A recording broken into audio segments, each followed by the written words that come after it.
Yeay, Emily, akhirnya kau datang. Aku udah gak sabar nih, yuk kita ngobrol-ngobrol.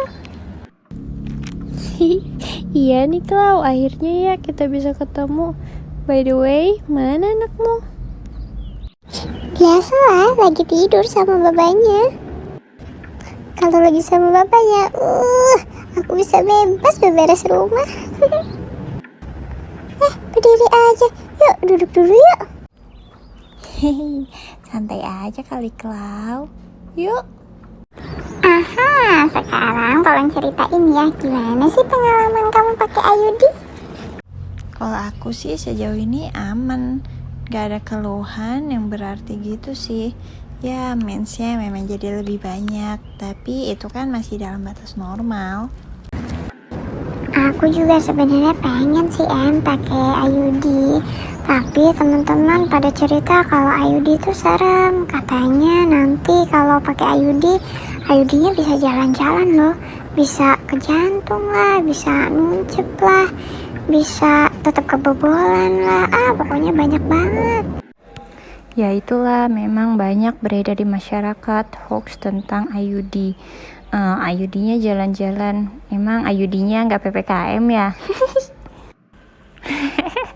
Aku bercanda ya, Klau. Jadi IUD-nya ya nggak akan jalan-jalan sih, karena IUD-nya kan diletakinnya di rahim tuh. Gak mungkin kan dia nembus gitu ke jantung ya, kecuali dia punya kekuatan super ya. By the way, kamu kenapa milih IUD? Kenapa nggak pilih KB yang lain? Aku pilih IUD karena IUD sangat efektif dan aman. Alat yang dipasang juga kecil, diletakinnya di rahim.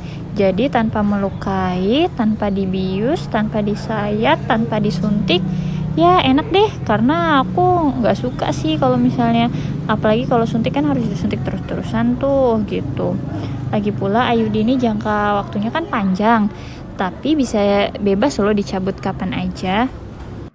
Oh, IUD itu jangka waktunya panjang ya? Memang bisa sampai berapa tahun sih? Bisa sampai 10 tahun, tapi banyak juga jenisnya, tergantung jenisnya. Nah, kalau aku pakai yang untuk sampai 5 tahun. Tapi kalaupun nanti aku mau program hamil, ya tinggal dicabut aja. Terus proses pemasangannya ngeri nggak sih? Katanya serem ya? Gimana sih cara pasangnya? Jadi gini Klau, kalau pasang IUD itu disarankan ketika lagi menstruasi. Tapi menstruasi pas udah di akhir-akhir gitu loh. Kalau aku kemarin nih di menstruasi hari ke-6, jadi masih mens tapi sudah nggak terlalu banyak gitu kan darah yang keluar. Pemasangan IUD sebenarnya boleh juga sih pas kita lagi mens, tapi kalau lagi mens itu bisa mengurangi rasa nyerinya loh. Tapi kayaknya kemarin kamu sempat tertunda ya pasang IUD-nya. Itu kenapa?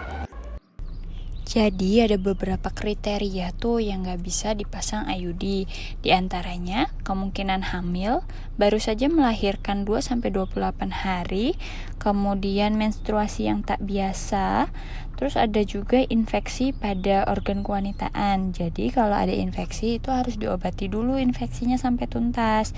Terus ada juga yang gak boleh dipasang, yaitu jika mengalami radang panggul. Oh iya, IUD juga tidak diperbolehkan loh untuk klien yang mengalami kanker rahim, endometrium, atau kanker indung telur.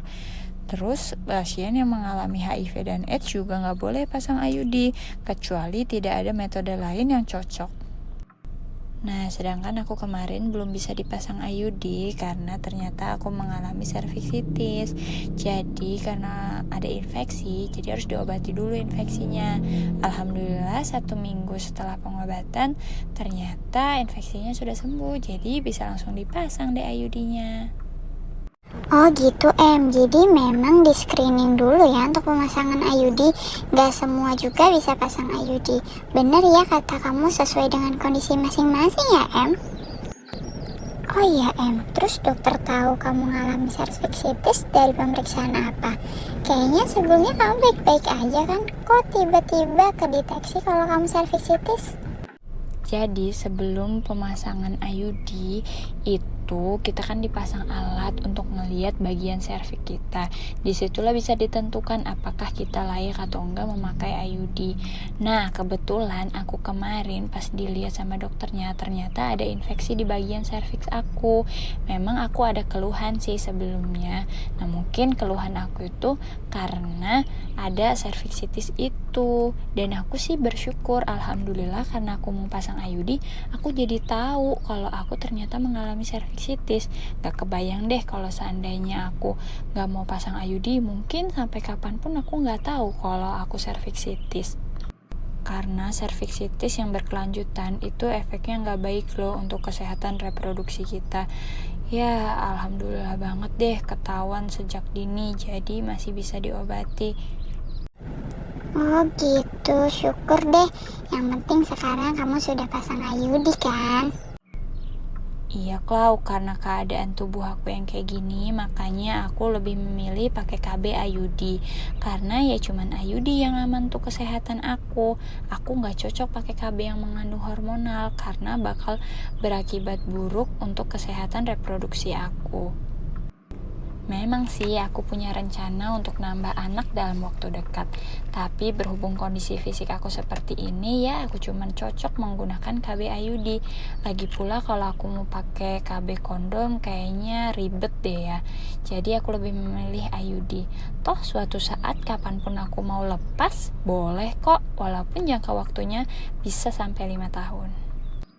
Karena IUD tidak mengandung hormon, jadi nanti ketika aku lepas IUD, kemungkinan besar aku bisa segera hamil karena kan gak mengganggu hormon yang ada di tubuh aku. Makanya aku lebih pilih IUD. Oh ya terus kamu gak takut gitu kalau seandainya kamu nanti kebobolan? Karena kan katanya pakai IUD pun tetap bisa kebobolan loh. Klau. Jadi setiap KB itu memang ada tingkat kegagalannya loh. Tapi kalau IUD tingkat kegagalannya itu rendah. Makanya dia lebih efektif. Karena kan ya semua kuasa Tuhan. Tapi biasanya yang pakai IUD bisa kebobolan itu karena dia nggak rajin periksa loh.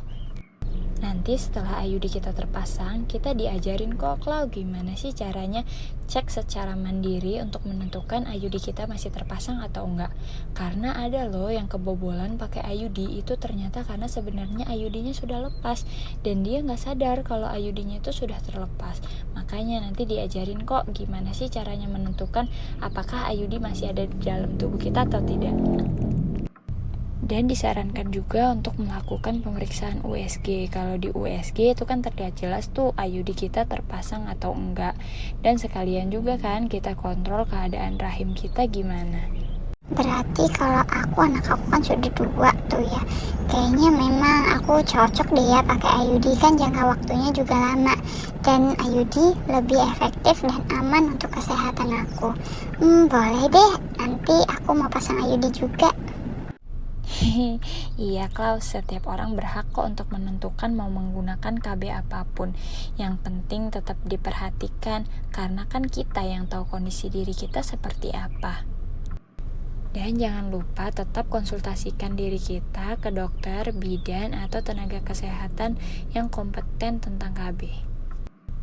Pilih juga tempat pelayanan KB yang aman dan nyaman. Dan yang terpenting, jangan lupa sesuaikan dengan kondisi tubuh kita. Jangan memaksakan atau dipaksakan ya. Terima kasih ya untuk informasinya. Aku jadi makin pede nih mau pakai KB. Selanjutnya aku bakal konsultasikan sama suamiku untuk KB yang aku pilih. Semoga dia pun setuju. Benar, jadi persetujuan suami juga itu penting banget loh. Oke, semangat ya Klaus, semoga sukses ya pasang KB-nya.